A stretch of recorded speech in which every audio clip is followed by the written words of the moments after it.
Hello, everyone. My name is Ann Simnecki, and I'm Secretary of the Board of Directors of the Facial Pain Association. I am also a support group leader and peer mentor and an upper cervical chiropractic patient. I've been having upper cervical chiropractic adjustments for about 11 years now, and I would like you to meet my upper cervical chiropractor and friend, Dr. Larry Arbeitman. Dr. Arbeitman has an office in Marlborough, New Jersey, and he attended the Logan School of Chiropractic in St. Louis. He's quite an overachiever in every part of his life, and he finished second in his class. And he has 19 years of experience and founded his practice in 2005. He treats hundreds of patients every week, and a good number of his patients have trigeminal neuralgia, even though it is a rare condition and you wouldn't expect to see it in the practice. But he does a wonderful job with patients like me. So without any further ado, I'd like to start by asking a very basic question. Before I learned about upper cervical chiropractic, I thought chiropractic was back cracking. And how is this different from the chiropractic practices we know about? Hi, Ann. Thanks for having me, and hello to everybody that's listening to this. I consider this a privilege and an honor to be on this platform sharing about a profession I love, about work I love, about work that I know can make a significant impact for people who suffer from facial pain. So there's a big gap between what the public thinks chiropractors do and what chiropractors actually do. Naturally speaking, because our expertise is in the spine and the nervous system, many people seek chiropractic services for back or neck pain, but that's just one small aspect of what we actually do for humanity. And then within chiropractic is sort of a broad term like medicine or law. And then there are subspecialties within the profession. And one of those subspecialties is upper cervical chiropractic. And there's many things that make it unique and different. One being that our focus is on correcting the entire spinal alignment through the upper neck. There are neurological mechanisms in the upper neck that control the whole body. And from past traumas, accidents, and injuries, if the upper neck misaligns, it can affect anywhere in the body, of course, including the face. What also makes it unique is our methodology of analysis and the actual delivery of the adjustment. And we'll see in a little bit that the upper cervical adjustment is delivered very gently, very specifically, without any of the cracking, popping, or twisting that most people associate with chiropractic. Thank you for that. So I learned about upper cervical chiropractic at an FPA conference in 2008 in Detroit, and I put it on the back burner for a couple of years because I didn't need it. But then about 11 years ago, the pain came back with a vengeance, and I was really desperate. I had tried everything in the book, I thought, and then I remembered that conference and went looking for an upper cervical chiropractor nearby. And I was very fortunate because you're within a half an hour of my house. I was so suspicious at first. I really didn't think it was going to work. And I remember being actually doubtful and rude when I first came into your office. I remember that meeting. You remember that? Yeah, we love converting skeptics. Yeah, and so I always say the beautiful thing about chiropractic is it's kind of like gravity. It works whether you believe in it or not. And so I would, most of the people that we meet with this condition do come in skeptical because by the time they land in our office, and I hope this changes in the future, they typically have been everywhere and tried everything. And lots of times they're landing in our office as sort of their last resort. So they're jaded. They're just jaded by the system in general. I don't take it personally. And we understand where a patient is in their healthcare journey when we meet them. Mm-hmm. Yeah, I remember I was so desperate and had so tried everything. And the thing that really brought me to your office was that I was unable to drive. And once that happened, I knew I had to do something else. I couldn't be without transportation, basic. And why are you unable to drive? Was it the pain or the medications? It was all the medications I was taking. I was so dizzy I could barely put one foot in front of the other and walk on most days. Right. So I was totally disabled. But after a few months of care, I was able to go buy a new car and drive it to your office. I'll never forget the red Miata when it showed That's up in the right. parking lot. I'm still driving it. That's awesome. I even let John drive it once in a while, my husband. Um, so what is the connection between the facial pain and the nerves in the upper C1, C2, C3? Yeah, sure. So the upper cervical area for the layperson is considered the skull. I have a model here. The skull, the first vertebra in the neck called the C1, or its nickname is the atlas, and then the C2, or otherwise known as the axis. And it's having studied every single joint in the body, by far and away, this is the most complex joint in the body, anatomically and neurologically. There's a lot happening in this area. If you think about it, your brain meets your spinal cord right through that hole.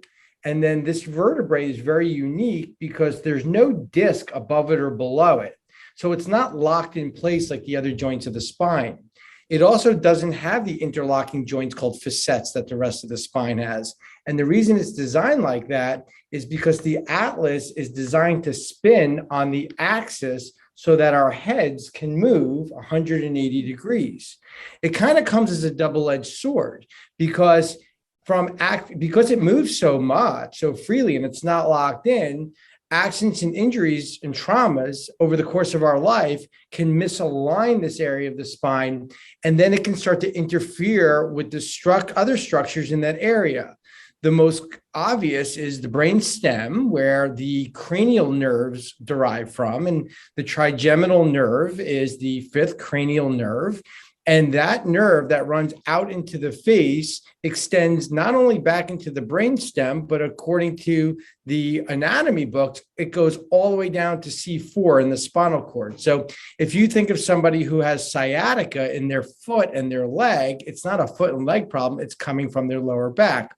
So there are direct neurological connections from the upper neck to the face. There's other mechanisms too, which I think we'll probably get into in a couple minutes here. I've heard you talk about blood flow and the flow of CFS, or cerebral spinal fluid, CSF, cerebral spinal fluid. Yes. Can you tell us more about that?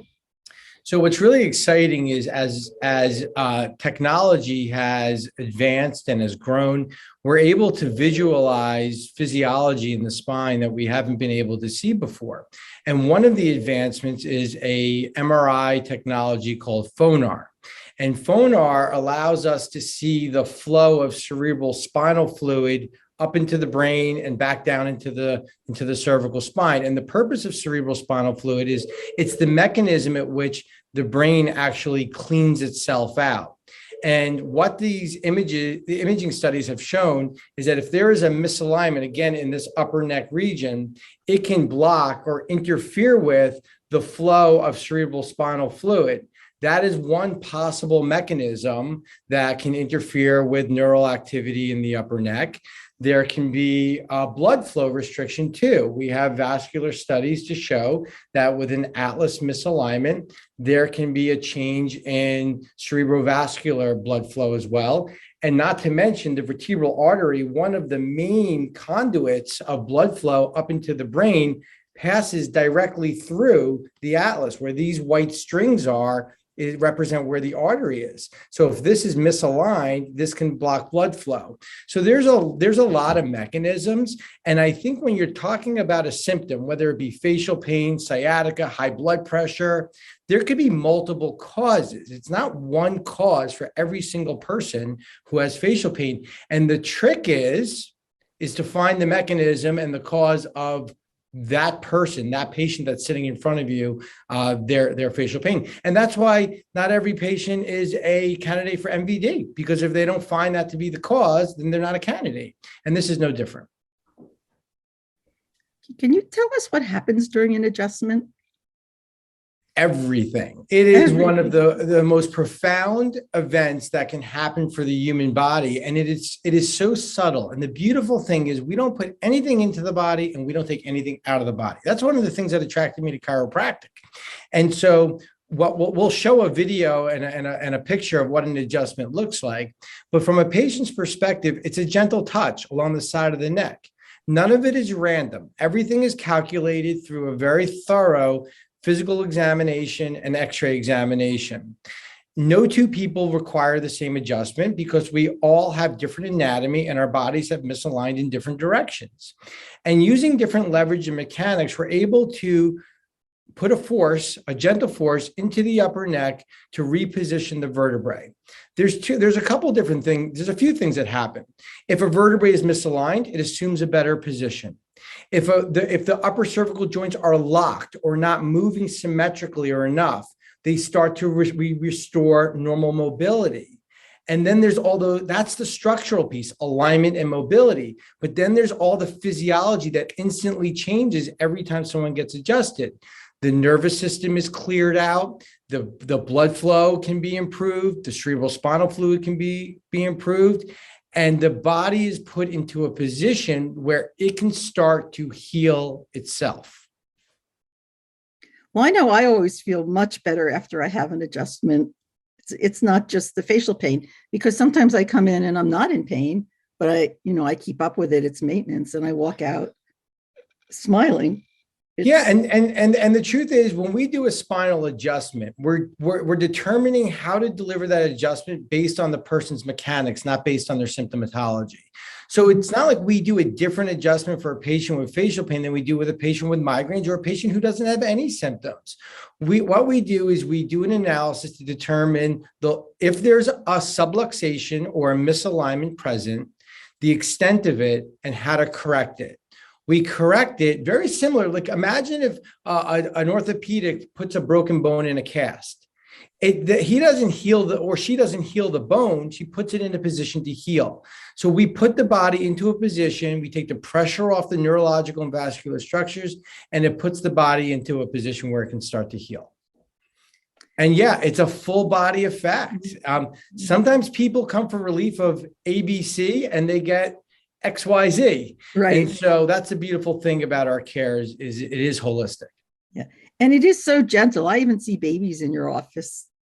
Yes, including my own babies have been getting adjusted since they were just born. And because of the gentle nature of our work and because we're not twisting, cracking, or popping, it's safe for little children to get these adjustments all the way up to, I think our oldest patient right now is 92, Lorraine.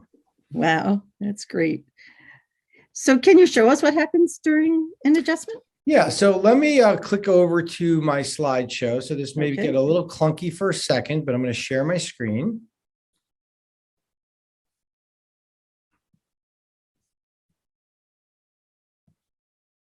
All right, and you can see that, right? I can see that. There's the atlas.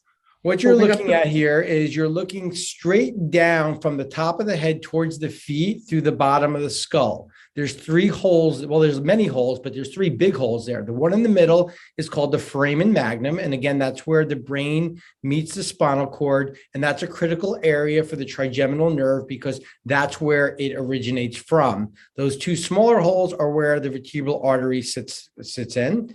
And that outline there is the atlas vertebrae sitting nice and aligned underneath the skull and the spine below, and it forms a nice tunnel. And then if that is in position, neurologically, we will see a balancing of the pelvis, the shoulders, and the spine below. And if that vertebrae misaligns, and we can spend an hour just talking about the causes of misalignment, but I promise you, if you were born once, if you've ever hit your head on a door jamb of your car, if you've ever looked down at your cell phone for an extended period of time, car accidents, sports injuries, and just honestly, physical and emotional stress can misalign or subluxate the misalignment. And that shows up on physical exam as a twisting of the body's framework, a high or low hip, a high or low shoulder, and it can produce symptoms anywhere in the body, including the face. It creates tension on the cord. This is a still photo of me adjusting. And even though it looks like a karate chop, it is a very calculated and gentle adjustment. I would say the amount of force used is the amount of force you would use to see if a cantaloupe was ripe. I mean, that's how gentle it is. And the reason it can be so gentle is because this top vertebrae weighs about 10 to 12 ounces. And, me personally, I'm 180 pounds and a pretty strong guy. And if we're using leverage and mechanics, we don't have to use a lot of force. I mean, you can move a car with one hand if you have a lever or a jack. And so we're positioning the patient on this headpiece in a position that makes the spine very vulnerable to be released or aligned. Now, I'm sure we'll talk about in a second that there are multiple methodologies within upper cervical, and some are done by hand and some are done with some precise instruments. The exact technique that we do in our office, and we've done 3 of them, is Quantum Spinal Mechanics 3. And we have a short video that sort of is a 3-minute video that will talk about what a patient will go through from evaluation to adjustment. And we decided that this would be worthwhile to share with all of you. So here we go.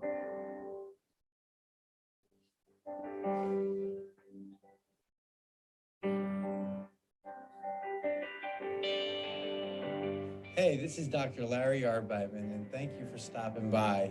When you come into our office, we feel it's very important that you feel comfortable. So you're going to be greeted by our staff. We're going to give you a tour of the office, and then you and I are going to get to sit down and have a consultation to discuss your needs. We're going to go through your health history, find out what your concerns are, and if we feel that your problem is a chiropractic problem, then we'll move into an examination process. That examination process is going to be very detailed, very gentle, and very comfortable. We'll do whatever diagnostics are necessary, and we'll take any necessary x-rays right here in our office. Once we've collected all of that information, we're actually going to send you home. We're going to study, develop, and analyze all of the test results and schedule a follow-up consultation where we'll meet back here in our office to review your findings. And in that consultation, we're going to let you know the 4 questions that you're going to have on your mind. What's wrong? Can you help? How long will it take? And how much will it cost? We're going to go over all of that information with you because I feel it's very important to be upfront and to develop a plan for your specific needs. Once we develop that game plan for you, we move into care. And one of the great things about our care is how safe, gentle, and effective it is. Our care is called Quantum Spinal Mechanics, or QSM3. It's a type of upper cervical care that's a specialty within the chiropractic profession. There's never going to be any twisting, turning, or popping with this technique. In fact, it's so gentle, it's a light touch right at the top of the neck. Now, even though that touch is done at the top of the neck, the effect of the adjustment affects the entire spinal column because the nerves in the upper neck affect everything below. We've been practicing this technique for over 17 years, and it was the reason why I became a chiropractor because it personally helped me. I just love watching people get well without putting anything into their body or taking anything out of their body.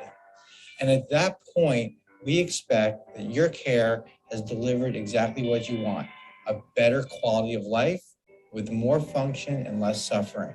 So if you or someone you love is suffering, pick up the phone now, don't wait, call our team, schedule one of our complimentary consultations to find out if we can help.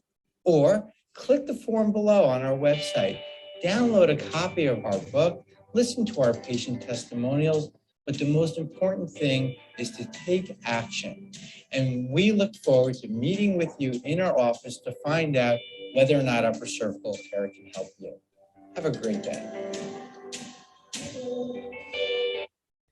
So I guess if this chiropractic thing doesn't work out, I can always become an actor. Right.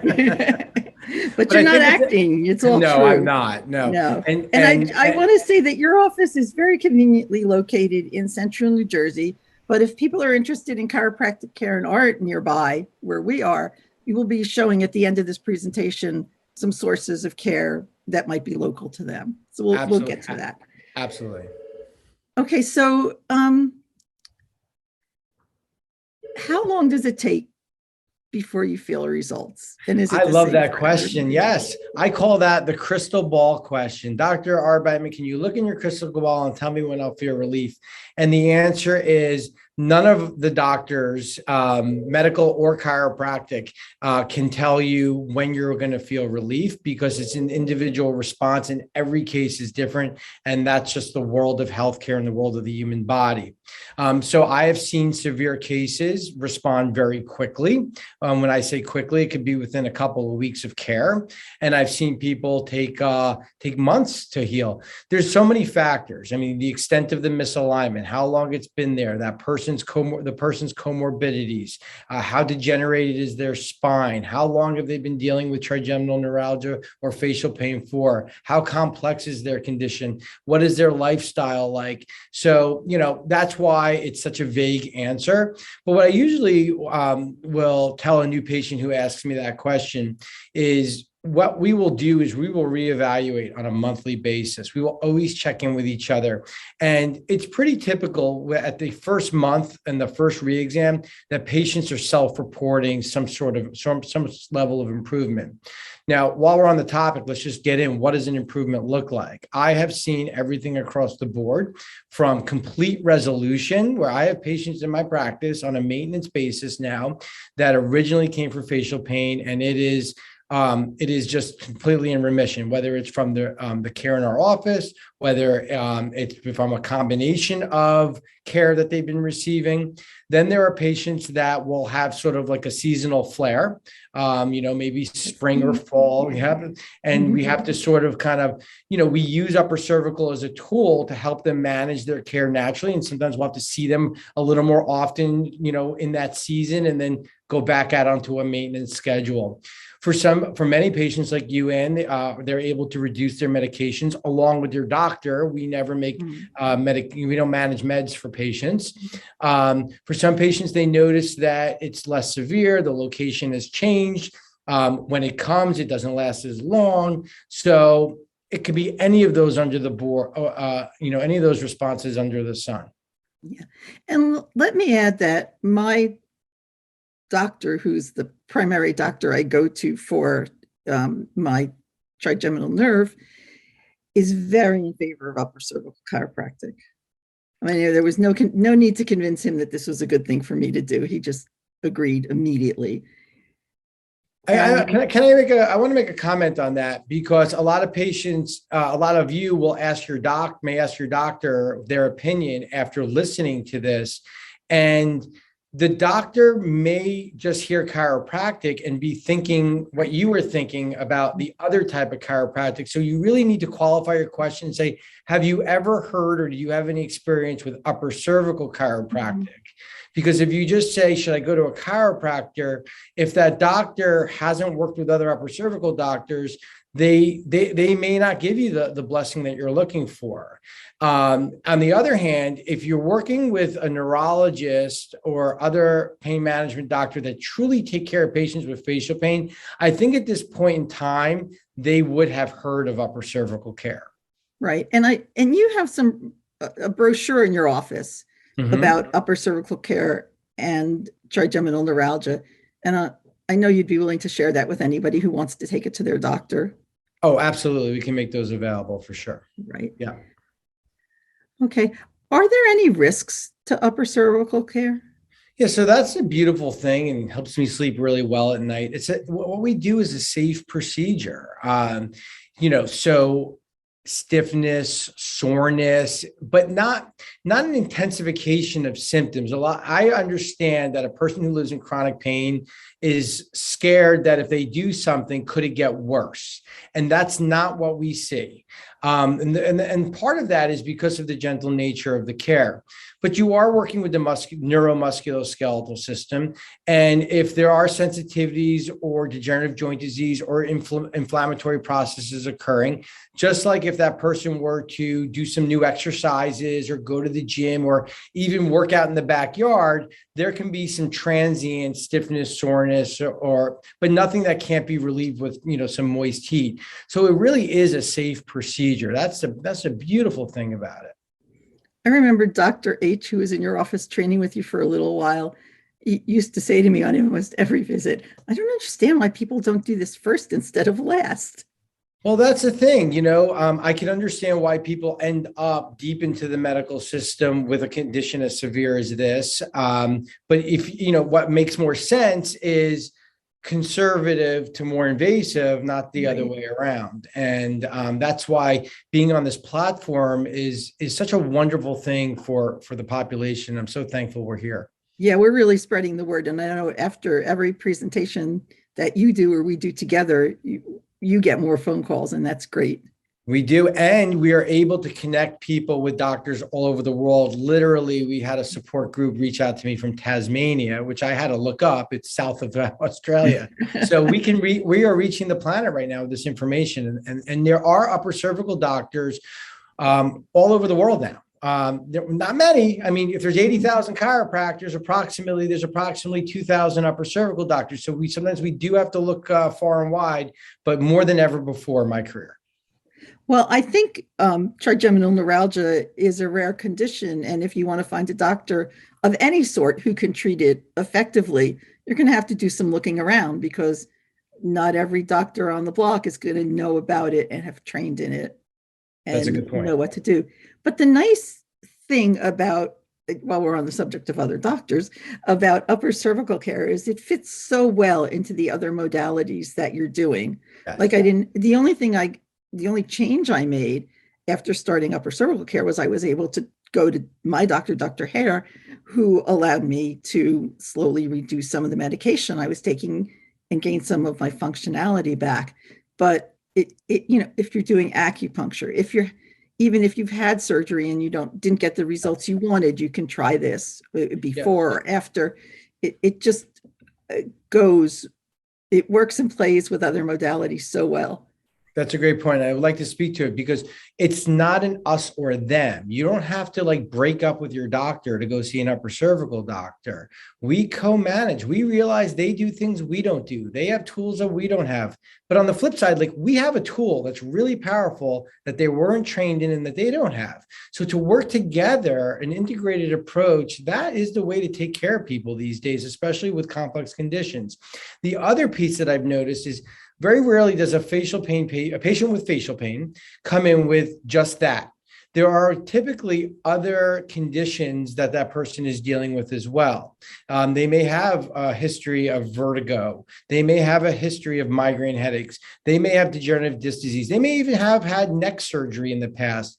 And we are able to take care of patients with severe degenerative disc disease in their neck, even if they've had surgery. We've had a lot of post-surgical cervical patients with surgery in the cervical spine, even with hardware. Of course, everybody's got to get evaluated, and it's a case-by-case basis. So I'm not making a blanket statement here, but oftentimes we are able to take care of those kind of patients as well. Yeah. And I want to go back for 1 minute because I think this is important. Personally, as a patient, I like to evaluate if something is working for me. And sometimes when you want to do a reevaluation, I say, oh, no, we don't need to do that. It's going fine. And even though I'm a researcher and go by evidence, you convince me that I need to do that. But personally, we're always asked to rate our pain on a scale of 0 to 10, with 0 being no pain and 10 being the worst pain you ever felt. And the literature says that if you get a 2-point improvement on that scale, that the modality is working for you. And I think that's a good thing for patients to remember as they're trying to self-evaluate. Sure. And I'll take it one step further. The way our re-exam questionnaires are worded is we're not really focusing on rate your pain today from 0 to 10. We're asking patients to rate their functionality. Their activities of daily living. And we have a list of activities of daily living that we ask you to rate. We keep track of these. And we ask you to rate from a 0 to 10 when you're at rest. How limited are you by this condition? And when you're active, how limited are you? That's a really great question because it's your ability to go and do things that you couldn't do before that tell us this is worthwhile to have in your life. Well, I think that's all everybody with trigeminal neuralgia wants to do is capture their life back, because a little piece of their life's been taken away from them. And, whatever modality of treatment they can use to get it back is really helpful. Yep. So I know there's several types of upper cervical care. You talk about the one that you do. What are some of the others? And if you see a doctor with these qualifications, how do you know if they're good for you? Sure. All chiropractors adjust the upper cervical spine. Even the traditional doctors do. But you really want, in this situation, in my professional opinion, to find a doctor that has training and he or her primary method of adjusting is the upper cervical spine. They basically devoted their practice to it. Even if they do other types of adjusting, the core of their practice is upper cervical. As you start to do your research, here are some techniques that you may come across: NUCCA, NUCCA, orthospinology, AO, advanced orthogonal, that's done with an instrument, Blair technique, Grostic technique, knee chest technique. So I'm just throwing those out there because if that's what you're seeing on the doctor's website, those are techniques, and there may be a few that I actually missed in there that are really well known and established upper cervical approaches that I think could be appropriate. And we have some resources. Should I bring that up now? Since Sure. about this? Okay. Maybe so give people a chance to. Yeah, I'm going to go back to my screen share here. And because I have a slide at the end of the presentation here. Hold on. Okay, there it is. So we're located in New Jersey, central New Jersey. We're an hour south of Manhattan, an hour and 15 north of Philadelphia, about 20 minutes from the Jersey Shore. So central New Jersey, and we are happy to take care and evaluate anybody that's listening to this that's in the tri-state area, but maybe you're not. So here are some resources. UpperCervicalCare.com is a great database where you could put in your country, state, and city, and a list of doctors will come up. And actually the distance, it has a Google Maps feature, so it'll tell you how many miles they are from your address. And it's a pretty comprehensive database. UpCspine.com is an older database, but what I found is oftentimes there's doctors on one database that aren't on the other. So if you're not finding somebody on one database, check both databases. Our particular technique, we obviously have a website, qsm3.com, and there is a doctor directory there.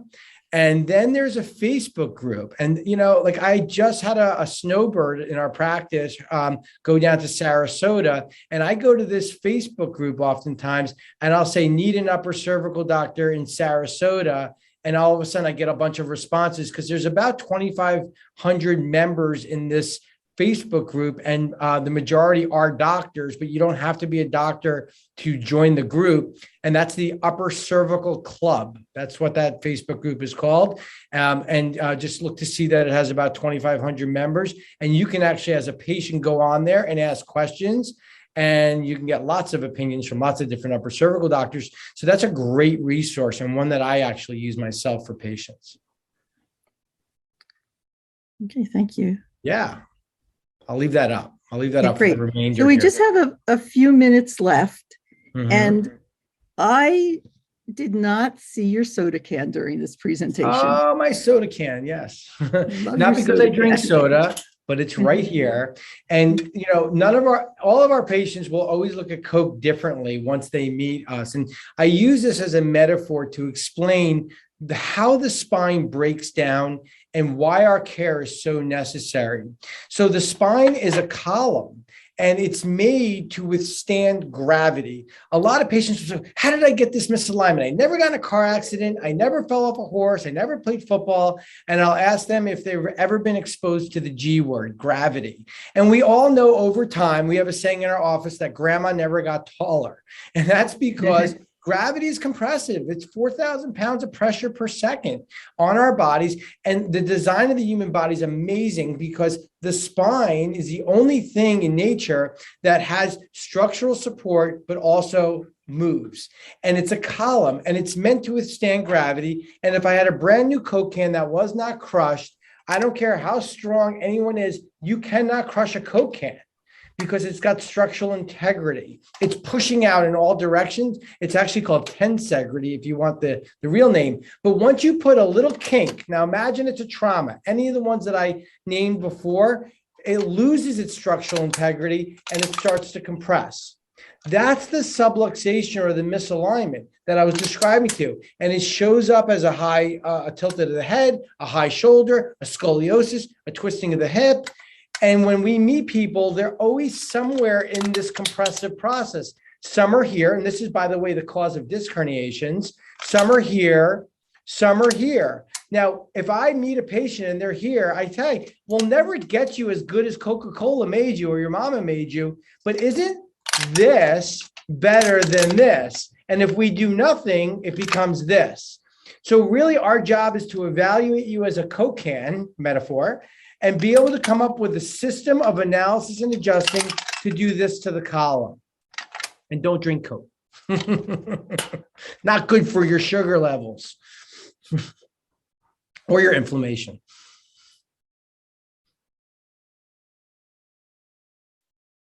And I lost your volume.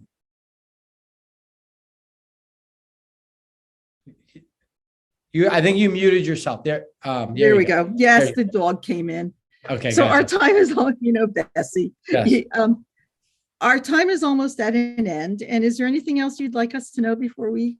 Yeah, I just want to implore you from the bottom of my heart, if you're struggling, if you're suffering, if you're in remission right now, go seek an upper cervical consultation. It doesn't mean you're going to enter into care. It doesn't mean you need to get care. Go have a conversation, meet the doctor. As much as they'll be interviewing you, you interview them. And if it feels right, this is one of the most powerful things you can do for yourself and even out to your family to ensure a better future of spinal health, neurological health. So I truly am grateful for this opportunity to share my passion with literally the world. And I hope that the words that I shared today have an impact on people's lives. And we very much appreciate you for taking your time and educating the facial pain community. So thank you for all that you do for all your patients and for your office staff too. They're wonderful. Thank you, Ann. My pleasure. Thank you.